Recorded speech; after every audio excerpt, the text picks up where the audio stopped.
Hi, I'm Dr. Joan Friedman. Welcome back to Twin Tuesday. I've been thinking a lot lately about compromise versus accommodation. It's so interesting because most people know that they need to compromise. Sometimes there's little compromises that aren't a big deal. And sometimes, dyadic situations, you have to make big compromises where one or both don't really get what they want, but they recognize that for the common functioning, one or the other has to figure out and give in and possibly give the other person something. It's a negotiation. But accommodation is something very different.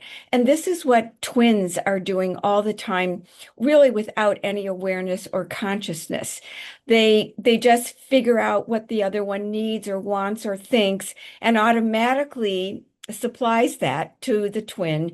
And that keeps their communication and their connection free of a lot of distress or a lot of conflict.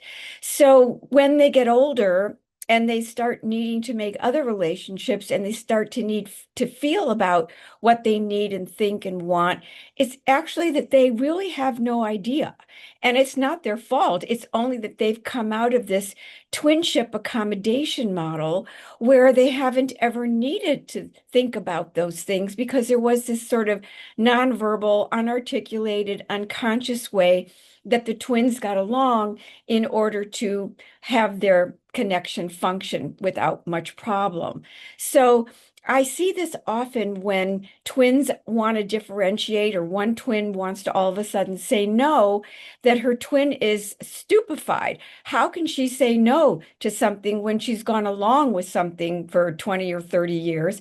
And that, in a sense, the other twin feels like, well, now their storied twinship is over and it's broken and she can't recover from this no. I mean, this is it's a severe case, but it happens in little minuscule ways too over the course of a twin's relationship when they're trying to separate and individuate. That these ideas that the instant accommodation isn't going to happen can be really detrimental to the long-term attachment.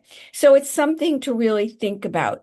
Compromise versus accommodation. And compromise is what two individuated adults can handle among one another, whereas accommodation is something in some twin pairs that goes on a long time without any kind of awareness or articulation. So thank you for listening, and I'll see you next week.